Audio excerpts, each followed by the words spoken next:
Target ఎర్రకోటకు YR Telangana మీదుగా గురిపెట్టింది హస్తం party. 2028 assembly ఎన్నికలతో పాటు 29 పార్లమెంట్ ఎన్నికలకు ఇప్పటి నుంచే ప్రణాళికలు రచిస్తోంది. కొత్త పీసీసీ చీఫ్ బాధ్యతల స్వీకరణోత్సవంలో ఇదే విషయాన్ని స్పష్టం చేశారు సీఎం రేవంత్ రెడ్డి. మొన్న జరిగిన ఎన్నికలు సెమీఫైనల్స్ అయితే 2029లో జరిగేవి అసలైన ఫైనల్స్ అని తేల్చి చెప్పారు. కాంగ్రెస్ పార్టీకి 10 ఏళ్ల పాటు అధికారం పక్కా అంటూ స్పష్టం చేశారు. తెలంగాణ ప్రదేశ్ కాంగ్రెస్ కమిటీ చీఫ్ గా బాధ్యతలు చేపట్టారు బొమ్మ మహేష్ కుమార్ గౌడ్. ప్రస్తుత పీసీసీ చీఫ్ రేవంత్ రెడ్డి నుంచి ఆయన బాధ్యతలను స్వీకరించారు. ఈ సందర్భంగా మహేష్ కుమార్ గౌడ్ కు పార్టీ జెండాను అందించారు సీఎం రేవంత్ రెడ్డి. కార్యక్రమంలో రాష్ట్ర మంత్రులు, ఏఐసీసీ నేతలు పెద్ద సంఖ్యలో పాల్గొన్నారు. అంతకుముందు గన్ పార్క్ నుంచి కాంగ్రెస్ నాయకులు, కార్యకర్తలతో గాంధీ భవన్ కు భారీ ర్యాలీగా వచ్చారు కొత్త పీసీసీ చీఫ్ మహేష్ కుమార్ గౌడ్. గాంధీ భవన్ దేవాలయం అయితే కార్యకర్తలు దేవుళ్లతో సమానమన్నారు టీపీసీసీ చీఫ్ గా బాధ్యతలు చేపట్టిన మహేష్ కుమార్ గౌడ్. కాంగ్రెస్ లో స్వేచ్ఛ ఎక్కువని, నేతలు ఒకరికొకరు విమర్శలు సంధించుకున్నా అవసరం వస్తే అందరూ కలిసి పనిచేస్తారని చెప్పారు. తనకు మార్గదర్శకుడు ఉత్తమ్ కుమార్ రెడ్డి అని చెప్పారు టీపీసీసీ చీఫ్ మహేష్ కుమార్ గౌడ్. గాంధీ భవన్ అంటే మాకు దేవాలయంతో సమానం. అందులో మా కార్యకర్తలందరూ మాకు దేవుళ్ళు. సోనియా గాంధీ గారు మాకు దేవత. ఆనాడు సీనియర్ నాయకులు ఉన్నటువంటి సిఎల్పి నాయకులు బట్టి విక్రమార్క గారు, నాకు మార్గదర్శకులైనటువంటి ఉత్తమ్ కుమార్ రెడ్డి గారు, పెద్దలు విహెచ్ గారు, షబీర్ అలీ గారు, చాలామంది సీనియర్లు. ఈసారి విభేదాలు పక్కన పెట్టి మనం అధికారంలోకి రావాలంటే అందరం కూడా కలిసికట్టుగా పనిచేయాలన్న తపనతో ముందుకెళ్ళినట్టు సందర్భం.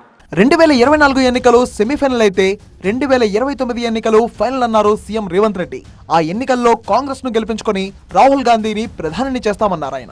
10 ఏళ్ల పాటు తెలంగాణలో కాంగ్రెస్ అధికారంలో ఉంటుందని స్పష్టం చేశారు రేవంత్ రెడ్డి. మన్నటి గెలుపు సెమీఫైనల్సే.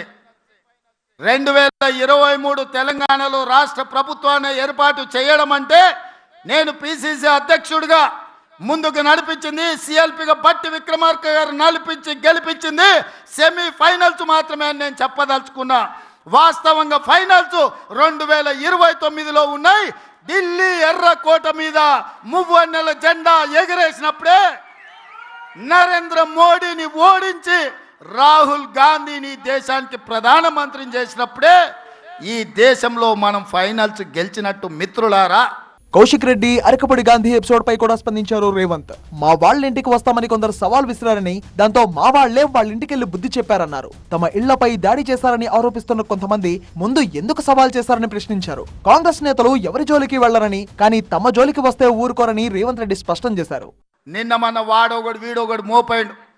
వాళ్ళు వీళ్ళు వాళ్ళ చెంచాగాళ్ళు కార్యకర్తల మీద కేసులు పెట్టాలనో, కార్యకర్తల మీద దాడులు చేస్తామనో ప్రయత్నం చేస్తారు. మన ఇంటికి వస్తామని చెప్పారు, కానీ మనోళ్ళే వాళ్ళ ఇంటికి పోయారు. చింతపండు అయినాక చెప్తారు మా ఇంటికి వచ్చి తన్నీరని. సంకనాకనిక విలువాలనా రా చూసుకుందామని.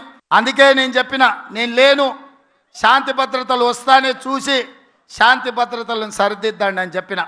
మా కార్యకర్తలు ఎవరి జోలికి పోరు, కానీ ఎవరన్నా మా జోలికి వచ్చి మా మంచితనాన్ని చేతగాని తనం అనుకుంటే చింతపండు అవుతుందని నేను చెప్పదలుచుకున్నా. మా మహేష్ గౌడ్ గారు కొంచెం సౌమ్యుడు అయి ఉండొచ్చు, కాకపోతే వెనకాల నేనున్న సంగతి మరవద్దు.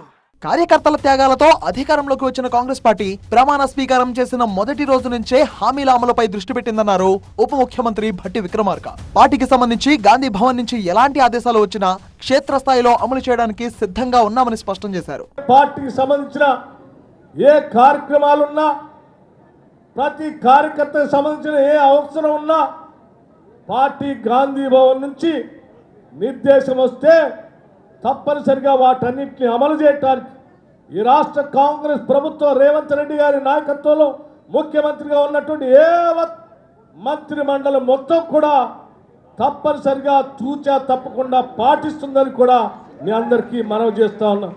మహేష్ కుమార్ గౌడ్ నేతృత్వంలో పార్టీ బలోపేతమవుతుందన్నారు మంత్రి ఉత్తమ్ కుమార్ రెడ్డి. మోదీ గ్రాఫ్ తగ్గిపోయిందని, వచ్చే ఎన్నికల్లో రాహుల్ ప్రధాని కావడం ఖాయమని తేల్చి చెప్పారు. కార్యకర్తల త్యాగంతోనే కాంగ్రెస్ పార్టీ అధికారంలోకి వచ్చిందన్నారు. అయితే సెప్టెంబర్ 17కు బీజేపీకి ఎలాంటి సంబంధం లేదని చెప్పారు.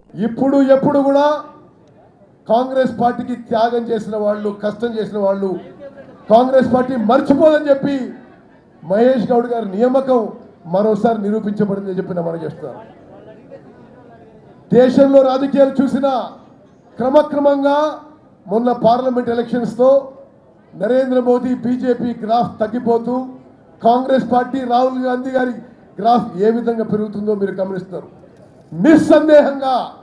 నిస్సందేహంగా వచ్చే పార్లమెంట్ ఎన్నికల్లో కాంగ్రెస్ పార్టీ గెలిచి రాహుల్ గాంధీ గారు ప్రధానమంత్రి కాబోతుందని చెప్పి నేను మనజేస్తున్నాను. పిసిసి చీఫ్ గా బాధ్యతలు చేపట్టిన మహేష్ కుమార్ గౌడ్ ముందు అనేక సవాళ్లున్నాయి. కాంగ్రెస్ పార్టీ అంటేనే గ్రూపులు, కానీ అవేం కనిపించడం లేదు. ఇప్పుడు అంతా ఏకతాటిపైనే వెళ్తున్నారు. దీన్ని ఇలాగే కొనసాగించడం మహేష్ కుమార్ గౌడ్ ముందున్న అతిపెద్ద సవాల్. అలాగే స్థానిక నేతలను బుజ్జగించి చేరికలను కొనసాగించడం, స్థానిక ఎన్నికలతో పాటు 2029 ఎన్నికలకు పార్టీని సన్నద్ధం చేయడం మరో టాస్క్. అయితే మరి ఈ సవాళ్లను మహేష్ కుమార్ గౌడ్ ఏ విధంగా ఎదుర్కొంటారో చూడాలి.